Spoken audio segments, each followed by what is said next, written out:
요즘 가장 뜨거운 문제가 바로 집값 문제일 겁니다. 그런데 이 집값 문제는 대책으로 풀 게 아닙니다. 정책으로 풀어야 할 문제이죠. 집값 문제라고 하는 그 증세를 우선 완화시키겠다는 대증요법으로 갈 게 아니라 왜 이 문제가 벌어지는지 그 근원을 정확하게 이해하고 그 근본적인 치료를 하는 접근이 필요하다. 집값 문제를 어떤 정책으로 풀어야 될 건가? 첫 번째는 국토 정책입니다. 왜 수도권의 집값이 이렇게 뛰고 있는가? 그 이유는 당연합니다.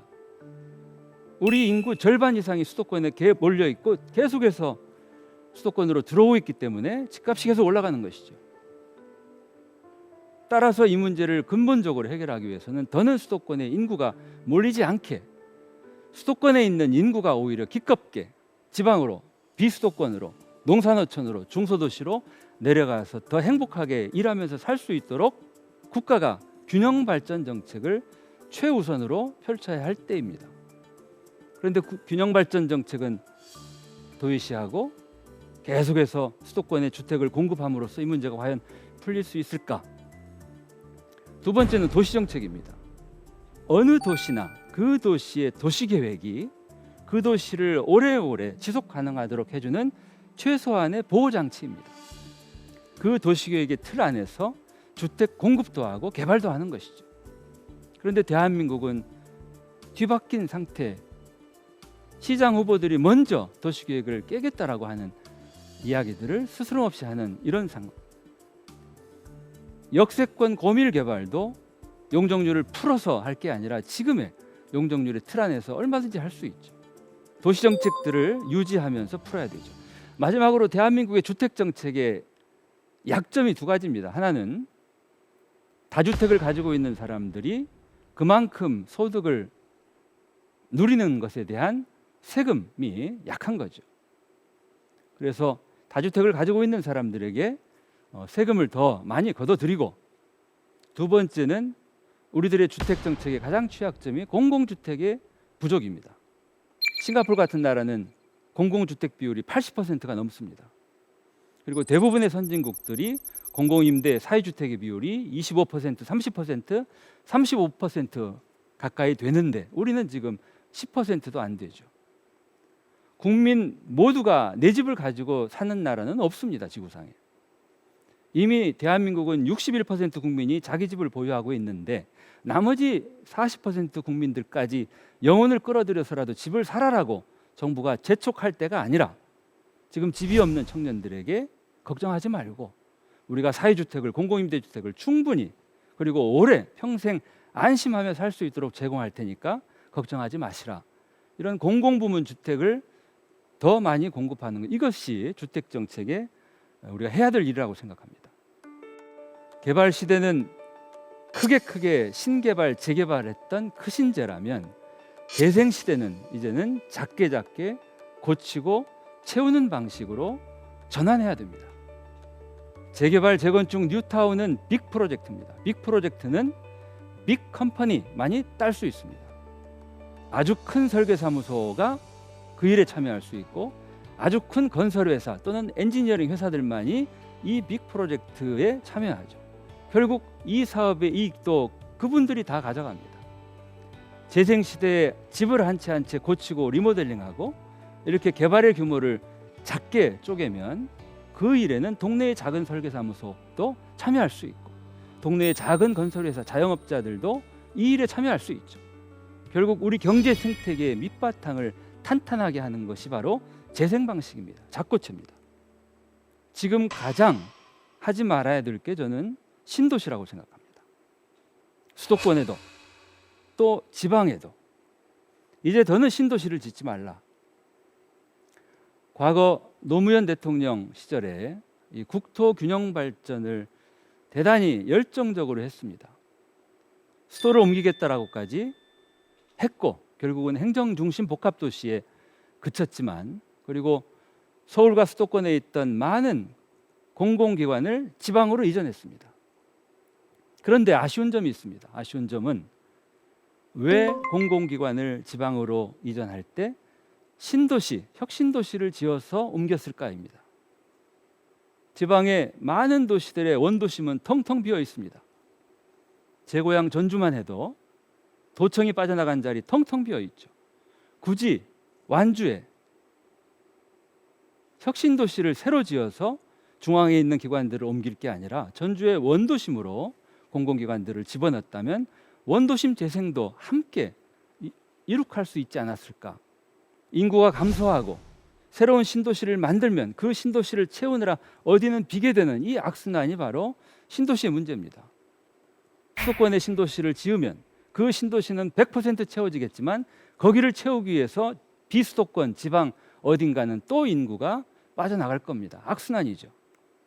신도시는 개발 시대에 우리가 선택했던 불가피했던 대안이었습니다. 너무나 빠른 속도로 사람들이 도시에 몰려드니까 신도시를 지을 수밖에 없었죠. 그렇지만 지금은 재생시대, 인구 감소 시대입니다. 가까운 나라 일본은 입주한 지 40년이 된 신도시 도쿄 가까이에 있는 타마 뉴타운은 신도시의 가장 모범적인 모델로 알려져 있었고, 저도 여러 번 출장을 가서 현장을 다녀본 기억이 있습니다. 그 타마 뉴타운이 입주한 지 40년이 경과하면서 초중고등학교 절반이 폐교된 상황입니다. 신도시에 입주할 때 30대 젊은 부모들이 이제는 70대가 되었고, 그때 초중고에 다녔던 어린 아이들이 이제는 30대 40대 다 장성해서 분가한 상황이죠. 새로운 젊은 세대들이 신도시에 들어오지 않는다면 이 신도시는 점점점 고령화될 수밖에 없겠죠. 그래서 일본에서는 신도시는 재앙일 수 있다라는 얘기를 하고 있죠. 지금 우리가 신도시를 지을 때인가? 근본적으로 다시 생각해 볼 때다. 강원도 원주에는 두 개의 신도시가 지어지고 있죠. 혁신도시와 기업도시. 두 개의 신도시를 채우기 위해서 원주의 원도심은 계속해서 비어갑니다. 또 원주 외곽에 작은 시군 단위 마을들도 신도시의 사람들을 뺏기고 있죠. 결국 신도시 개발, 대단위 개발은 도시재생 해법이 아닙니다. 끝없는 악순환을 반복하게 하는 거죠. 새로 만들어지는 곳은 사람으로 채워지지만 거기를 채우느라 어디는 또 비게 되는 이 연쇄 공동화, 제로섬 게임일 수 있다. 그래서 이제는 신도시를 지어서는 안 된다. 재생 시대에는 이렇게 크게 신개발, 재개발하는 방식들을 이제는 더는 반복해서는 안 된다. 작게 빈 곳을 채우고 또 고치는 방식으로 가야 한다. 제가 강연할 때나 또 기고를 통해서 또 책에서 여러 번 강조하면서 제안하고 있는, 정부에 제안하고 있는 게 다신공입니다. 다자녀 연계형 신혼부부 공공임대주택을 신혼부부들에게 하루빨리 제공하라 하는 거죠. 우리나라 또 전 세계가 함께 앓고 있는 심각한 문제가 기후위기이죠. 또 하나의, 특히 대한민국이 지금 심각하게 앓고 있는 문제가 바로 인구위기입니다. 제가 태어났던 1960년대에는 한 해에 100만 명씩 태어났습니다. 그래서 너무나 많이 태어나는 게 문제라고 해서 정부가 앞장서서 산하 제한 정책을 펼쳤죠. 그래서 점점점 이 출생아 숫자가 줄어들었고 2017년에 처음으로 40만 이하로 떨어졌고, 그리고 2018년 30만 명대, 2019년 30만 명 초반대, 그리고 지난 2020년은 27만 명, 28만 명, 20만 명대로 줄었습니다. 합계 출산율이 1 이하로 내려갔고 0.9로 내려갔고 지금은 0.8대입니다. 지구상에서 가장 먼저 사라질 나라로 대한민국을 꼽고 있는 이유는 우리들의 이 출생아 숫자가 너무나 급격하게 줄고 있기 때문이죠. 왜 젊은 우리 청년들이 결혼을 기피하고 출산을 기피할까? 아마 가장 중요한 문제가 저는 두 가지라고 생각합니다. 첫째는 교육 문제이고 둘째는 집 문제입니다. 부부가 맞벌이를 해서 열심히 벌어도 자녀를 사교육시키고 선행학습시키고 평생 키운다는 게 너무나 힘들다. 이 교육의 문제. 또 하나는 끊임없이 올라가고 있는 집값 문제죠. 그래서 결혼만 하면, 그리고 아이를 낳으면 적어도 집 걱정은 국가가 덜어주겠다. 이게 바로 다신공입니다. 신혼부부들에게 공공임대주택을 우선적으로 제공하고 기본 5년, 그리고 둘이 살 때에는 10평대 또는 20평대 작은 집이겠죠. 그리고 임대료는 시세보다 저렴하게. 만약에 이 신혼부부들이 아이를 한 명을 낳습니다. 그러면은 공공임대주택의 임대기간을 10년씩 늘려줍니다. 그리고 아이가 태어나서 식구가 늘었기 때문에 평형도 더 키워줍니다. 아이가 둘이 되면 20년으로, 셋이 되면 30년으로, 넷이 되면 40년으로. 그리고 아이가 넷쯤 되면 부부 6식구가 살아야 되니까 30평, 40평대로 공공임대주택의 규모도 늘려줘라. 이것이 다신공입니다. 충청남도가 가장 먼저 시작하고 있죠. 충남형 더 행복한 주택이란 이름으로 충청남도는 아산시에 신혼부부들을 위한 주택을 1000가구 공급하기 위해서 지금 시작하고 있습니다. 기본 6년, 굉장히 좋은 가격의 임대료로, 만약에 그 집에 살면서 아이를 한 명을 낳으면 그 임대료를 절반으로 내려줍니다. 그리고 아이가 2명이 되는 순간부터는 임대료가 제로. 이것이 충남형 더 행복한 주택입니다. 저는 이것도 다신공의 한 형태라고 생각을 합니다. 요즘에 이 집값 문제를 풀기 위해서 정부가 최근에 엄청난 공급 정책을 발표를 했습니다. 그 공급 방식은 신도시 또는 대규모 재개발, 재건축 방식입니다. 말하자면 개발 시대 방식이에요.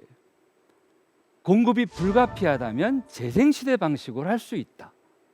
오래된 작은 집들을 고쳐서 가구를 늘려서 지금 서울 SH공사가 이런 사업들을 하고 있습니다. 노부부가 살고 있는 단독주택, 그분들이 집을 새로 고칠 여력이 없을 때 SH공사가 삽니다. 그리고 그분들이 거기에 평생 살 수 있도록 해드리고 그 새로 고치면서 더 많은 주택을 공급을 합니다. 그리고 그분들에게는 나머지 비용은 연금조로 드리는, 이런 게 재생 방식이죠. 재생 방식으로 주거를 공급할 수 있는 또 하나의 방법은 오래된 아파트를 리모델링을 하면서 세대를 구분하는 방식입니다. 특히 30평 이상, 40평, 50평, 때로는 60평 이 대형 아파트에 노부부 둘만 사시는 경우도 아주 많습니다. 1년에 한두 번 가족들이 모이는 때에는 이 넓은 집이 쓰임새를 다 하겠지만 그 큰 집들을 두 분이 관리하는 것도 보통 일이 아니겠죠. 이럴 경우에 세대를 쪼개서 그 안에 새로운 사람들이, 신혼부부들이 들어와 살 수 있게 한다면 노부부들은 임대 수익이 생길 거고, 우리는 새로운 신도시를 만들지 않고서도 기존에 이미 기반 시설이 탄탄한 아파트 단지 안에 새로운 주택을 공급할 수 있는 거죠. 이를테면 땅콩 아파트와 같은 이런 지혜로운 방법들을 지금은 찾아야 할 때다, 이렇게 생각을 합니다. 재생 시대의 많은 문제들을 이렇게 좁게만 보지 않았으면 좋겠습니다. 여기만 볼 게 아니라 저기도 보고, 이곳만 볼 게 아니라 저곳까지 보고, 그리고 지금만 볼 게 아니라 앞으로까지 내다본다면 우리들이 앓고 있는 많은 문제들을 연결을 통해서 해결할 수 있을 겁니다. 한쪽에는 무심한 잉여가 있는가 하면 한쪽에는 절절한 결핍이 있습니다. 사람이 없어서, 이만한 공간이 없어서, 돈이 없어서 절절 매는가 하면 이쪽에서는 사람들이 할 일 없이 놀고 있습니다. 공간들이 텅텅 비어 있습니다. 빈집이 얼마나 많습니까? 절절한 결핍을 해결하기 위해서 끊임없이 새로 지을 게 아니라 비어 있는 곳들과 연결해서 채우도록 하는 것, 이것이 바로 재생시대에 우리가 해야 될 해법이라고 생각합니다. 우리가 개발시대에 새롭게 만들었던 방식과는 달리 재생시대에는 새로운 지혜를 가지고 문제를 풀었으면 합니다. 몇 년 전 그 영화를 봤습니다. 인생 후르츠라고 하는 영화죠. 노부부가 아주 천천히 느릿느릿 살아가는 영화죠. 이 영화의 주인공 남자분은 원래 신도시를 설계를 했던 건축가, 도시 설계가였습니다. 자기에게 주어진 설계를 잘 하기 위해서 그 지역의 자연과 지형들을 최대한 보존하면서 설계안을 만들었는데 받아들여지지 않습니다. 최종적으로 결정된 설계안은 비용을 줄이는 방식의 설계안이었죠. 이 건축가는 이 일에 충격을 받고 자기 직업을 바꿉니다. 건축 일을 그만두고 그 신도시의 땅 한 평을 분양받아서 집을 짓고 살아갑니다. 이 영화에 가장 자주 반복되어 나오는 이야기가 있죠. 바람이 불면 낙엽이 떨어진다. 낙엽이 떨어지면 땅이 비옥해진다. 땅이 비옥해지면 과일이 익는다. 차근차근 천천히. 할아버지가 어느 날 돌아가십니다. 그 할아버지가 돌아가시기 직전까지 했던 일은 낙엽을 커다란 푸대에 담는 일이었죠. 할아버지의 장례를 치르고 이 할머니는 그 낙엽을 땅에 뿌립니다. 낙엽이 땅에 떨어져서 땅이 썩어야, 낙엽이 썩고 그 썩은 낙엽이 땅을 비옥하게 해야 나무도 과일도 자랄 수 있다. 저는 우리들의 인생도 다르지 않다라고 생각합니다. 그리고 우리들의 도시도 다르지 않다. 개발 시대의 대한민국은 너무나 빨리 성장했습니다. 비유하면 사람들이 너무 빨리 성장해서 성장통을 앓는 것처럼 대한민국도 어쩌면 지금 성장통을 앓고 있는지 모릅니다. 개발 시대에 우리가 될 놈만 키우겠다는 성장 거점 전략을 취한 까닭에 그렇게 큰 대도시와 대기업이 마치 블랙홀처럼 작은 도시, 작은 기업들의 에너지를 다 빨아들이고 격차는 더 커져가는 게 아닐까. 대한민국이 성장 거점 전략을 취했을 때 독일은 전혀 다른 정책과 전략을 펼칩니다. 독일은 우리보다 훨씬 더 국토도 크고 도시도 많고 인구도 많죠. 그런 독일에 인구 100만이 넘는 도시가 불과 서너 개밖에 안 됩니다. 독일은 대도시를 집중적으로 키우지를 않고 모든 도시들이 저마다 짱짱하게 살아갈 수 있도록 하는 균형 발전 정책을 펼친 거죠. 우리가 개발 시대를 이렇게 살아온 덕에 눈부신 성취도 있었지만 그 후유증으로 지금 우리가 고통을 겪고 있는지 모릅니다. 우리들의 도시도 우리들의 인생도 이제는 천천히 차근차근 그리고 오래오래 갈 수 있도록 다시 살려낼 것이다. 저는 그렇게 생각을 합니다. 누가 할 건가? 여러분들 어떻게 생각하십니까? 좋은 시장을 뽑아야, 좋은 대통령을 뽑으면 이 문제가 다 해결이 될 것인가? 저는 그렇지 않다고 생각합니다. 국토부 장관이 집값 문제 해결할 수 없습니다. 교육부 장관이 교육 문제 해결할 수 없습니다. 우리 국민들이 지금과 같은 방식의 교육 또는 지금과 같은 방식의 이런 집값이 계속해서 올라가는 것들을 당연시한다면 이 문제는 누구도 풀 수 없다라고 생각합니다. 재생은 상생의 지혜입니다. 이렇게 불균형과 격차가 심한 우리들의 문제를 풀기 위해서는 끊임없이 개발 시대처럼 나만을 생각하고 수도권만 생각하고 개발을 계속한다면 이 문제는 결코 풀릴 수 없을 것이다. 수도권과 비수도권을 한 몸으로 보고 수도권에 몰려있는 저희들 베이비 부머 세대들, 이제는 더는 서울과 수도권에서 직장 생활을 하지 않아도 되는 중장년들부터 고향으로 시골로 내려와서 더 보람 있게 더 나의 존재감을 드러내면서 더 행복하게 살 수 있도록 국가가 시킨다고 결코 국민들이 이동하지 않을 겁니다. 국민들이 스스로 이동하고 싶게끔 섬세한 정책으로 그리고 파격적인 지원으로 우리 국토 전체를 다시 살리는 정책을 지금 펼쳐야 할 때라고 생각합니다. 그렇게 하기 위해서는 더는 수도권에 신도시든 더는 수도권의 주택 공급이든 GTX와 같은 엄청난 비용이 들어가는 기반시설 투자를 이제는 중단하고 국가의 재원을 지방으로, 시골로, 농사노촌으로, 중소도시로 사람이 빠져나가서 텅텅 비어있는 원도심에 투자를 해야 할 것입니다. 시소, 우리가 어릴 때 타고 놀았던 시소를 보면 한쪽이 내려가면 한쪽이 올라갑니다. 재생시대가 성공을 하기 위해서는 개발이 더는 계속되어서는 안 될 겁니다. 그 선택을 지금 우리가 해야 될 때라고 생각합니다.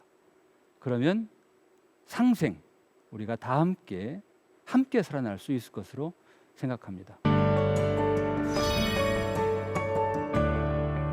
차근차근 천천히 그리고 오래오래 지난 60여 년 개발 시대에 우리들은 빨리빨리 한꺼번에 그리고 우선 당장 이렇게 살아왔습니다. 재생 시대에 우리는 이제 반대로 해야 될 것 같아요.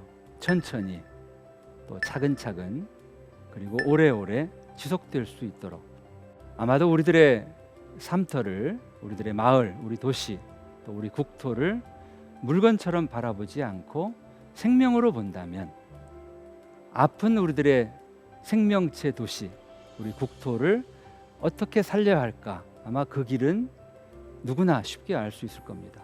생명이니까 서두르지 말고 차근차근 천천히 그래야 오래오래 갈 수 있을 것입니다. 네, 지금까지 대한민국 최고의 강연 최강 1교시 정석이었습니다. 고맙습니다.